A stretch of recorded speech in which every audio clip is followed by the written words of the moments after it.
everybody, welcome back to Let's Talk. I'm John, and today we're going to be talking about Stanley Kubrick's 1956 noir classic, The Killing. And we're also going to be talking about its brand new Kino Lorber 4K Blu Ray release. But before we dive into that, if you are a fan of 4K Blu Ray reviews, film reviews, TV reviews, video game reviews, and maybe some tech reviews, we try and do them all here on the channel. Nothing helps out more than by liking this video and subscribing to the channel. So The Killing was released in 1956, is directed by Stanley Kubrick, and stars Sterling Hayden, Colleen Gray, Vince Edwards, Elijah Cook Jr., and Kola Kowalski, amongst many others. This is a very much an ensemble cast, and it follows a group of characters to some regular average Joes, down in their luck people, looking to make a quick score as they choose to rob a horse track right in the middle of the day, right at the height of one of the races in the middle of the chaos that they have created.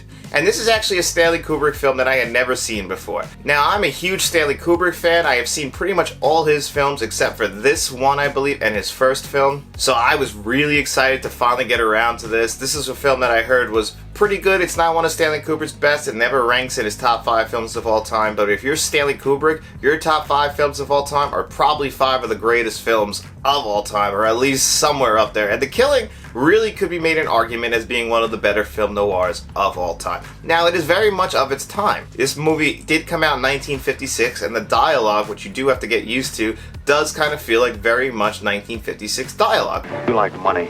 You got a great big dollar sign there where most women have a heart. They speak very directly, very kind of fast-paced. They kind of just are moving off each other's lines very fast. It's very much of its time. But not every character is speaking like that. You can kind of see that we're starting to transition into what the 60s dialogue would become, where we kind of move off the like old Hollywood way of speaking and dialogue. This movie kind of has like a 50-50 in that. Like Sterling Hayden's character is very much speaking like that, but then Elijah Cook Jr.'s character... I shouldn't have even mentioned I was going to have it. It's not that I mind. I know I can trust you. But if these other guys... who is in a ton of noir films, feels very much like he's doing a more modern stance on acting. So it's very much that like push and pull of the time, but this also does very much feel like Stanley Kubrick, who was 28 at the time, getting his footing under him as far as being a director. Because he made this in 1956, and then in 1957 he made Paths of Glory. Both very different films, but both still have that kind of tone of the time of the 50s and very much of a young Stanley Kubrick.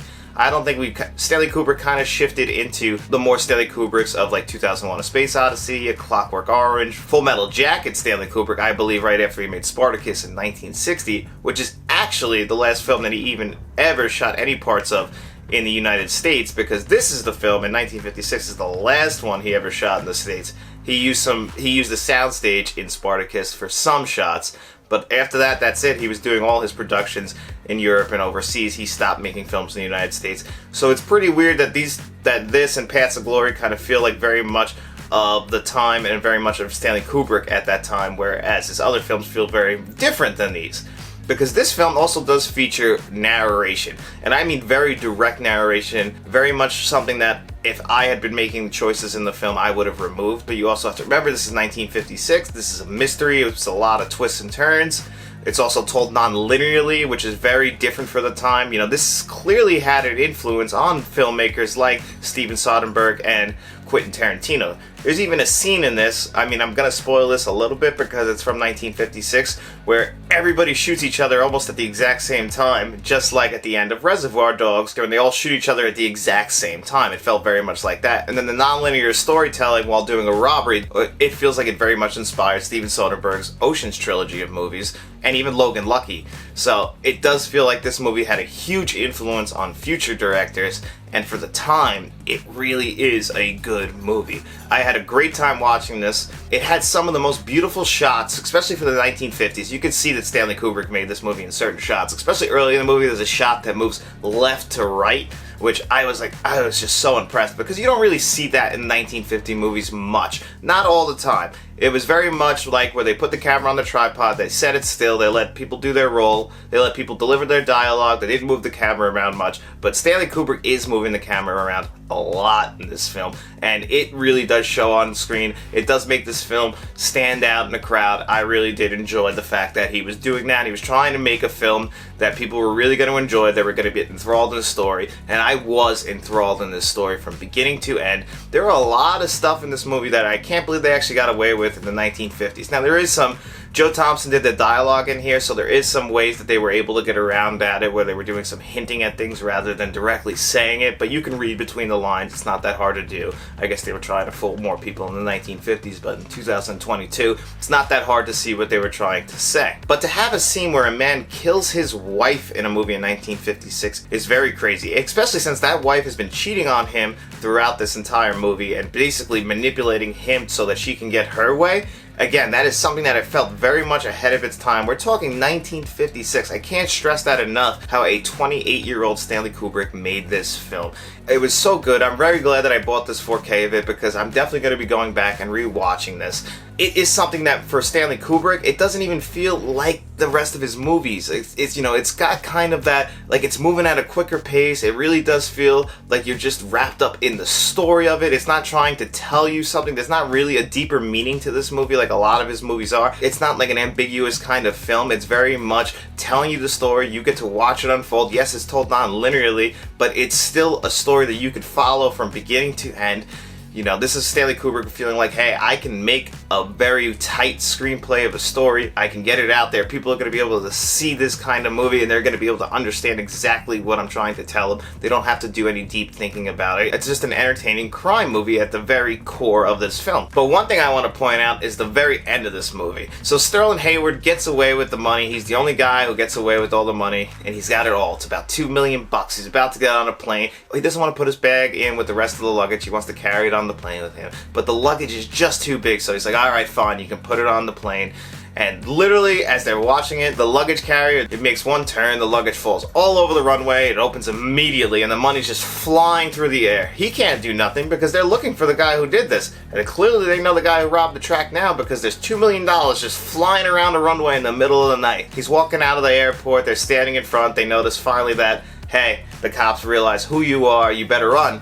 And he's like, what's the difference? I would think the same exact thing. Like, I just pulled off the crime of the century. Nobody's ever robbed a horse track before. I pulled it off, and I'm about to get away. And through some sheer bad luck, all my money's on the runway. The cops figured out who I am. What's the difference? It's over. What am I going to do? What am I running from? I can't do that again. It's over.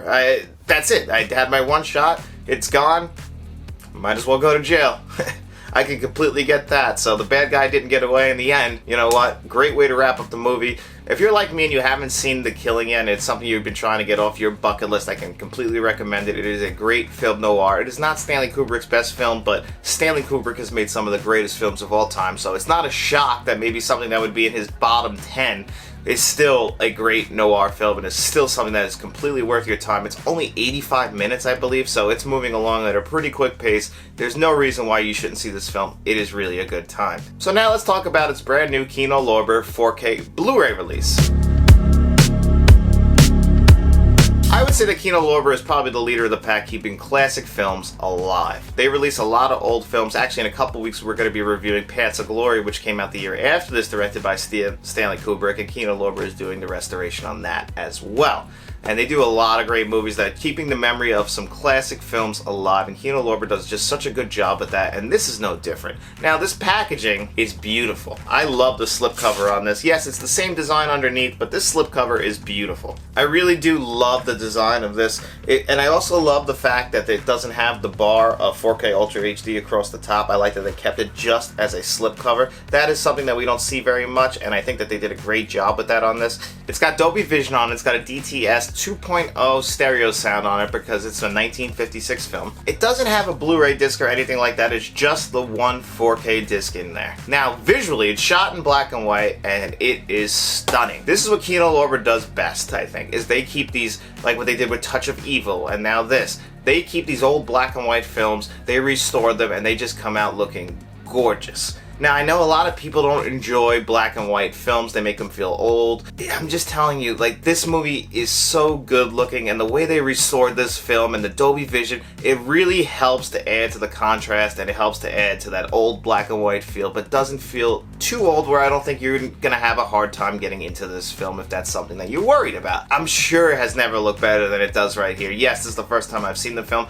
but I can't imagine it looking any better than it does right now. They put so much effort into the visuals of this film, making it feel even now new, even with the black and white. They did such a good job. You could tell no corners were cut visually. Kino Lorber is a studio that clearly cares about keeping classic film alive and trying to bring them to younger audiences, because I know younger audiences, especially like me, I'm only 30 years old, I'm sure that people around my age are not going to go back looking for The Killing. But I think that if it looks as good as this, at least it'll help influence some people try and go back and watch classic films and keep that classic film alive, because we don't want to lose films to time, and Kino Lorber is a studio who puts so much effort into making sure that we don't lose these films. The Killing shouldn't get lost. There is no reason why I should have gone 30 years of my life without seeing The Killing until now, because it's such a classic film. You can see the influences on other filmmakers right in the story, and it's something that I am very glad that I own. Now, you could argue, because the audio is at only a 2.0 and that the extras on this disc are very, very, very bare bones. All it has is one commentary track and the theatrical trailer on there. There really is nothing else. The star of this is its 4K restoration visually, because like I said, the audio is just a 2.0. It's a good 2.0 stereo track, don't get me wrong.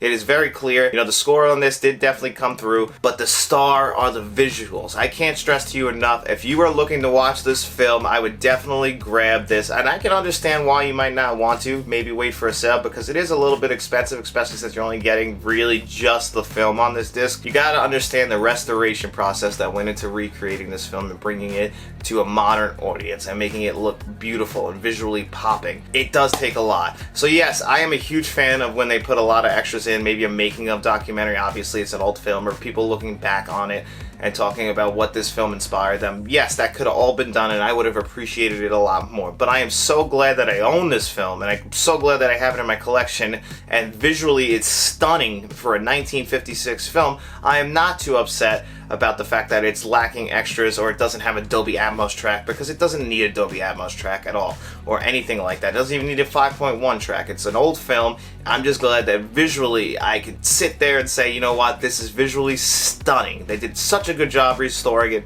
I am so happy that I bought it, and I really do think that if you can grab this film on 4K, grab this Kino Lorber 4K, I can totally recommend it. If I'm going to give a total score on this package, I'm going to give it an 8.5 out of 10. Like I said, visually it's amazing. Audio is just a 2.0, lacks extras. Great case design as far as the actual slipcover. So I can definitely recommend this. I think if you can grab this, please make sure that you do. Also, I think you should definitely check this film out if it's a little out of your price range. I totally understand. Try and rent this film. Maybe it's streaming somewhere. I think you should try and check this out, especially if you're a cinephile. This is something that should definitely be checked off your bucket list, and I think you won't regret it. Anyway, guys, thanks for joining me here on another episode of Let's Talk. Please make sure you like, share, and subscribe, and tell all your friends.